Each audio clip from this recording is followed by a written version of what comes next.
कफनचोर ठाकरेंचे महापौर, कफनचोरीचा घोटाळा केलेल्यांना ठाकरेंनी उमेदवारी दिली। याचा अर्थ ठाकरेंचा त्या भ्रष्टाचाराला पाठिंबा होता। किशोरी पेडणेकरांच्या उमेदवारीवरून किरीट सोमय्या यांनी हल्लाबोल केलेला आहे। कफनचोर, महापौर, महाचोर ठाकरेचे उमेदवार।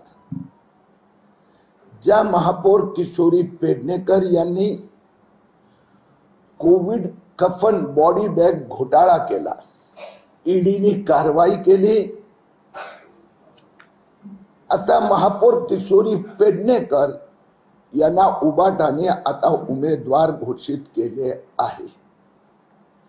याचा अर्थ असा की जे कोविड मध्ये 2000 कोटीचा घोटाळा मुंबई महापालिकेने केला, त्याला उद्धव ठाकरेचे दोन्ही हाताने आशीर्वाद होते।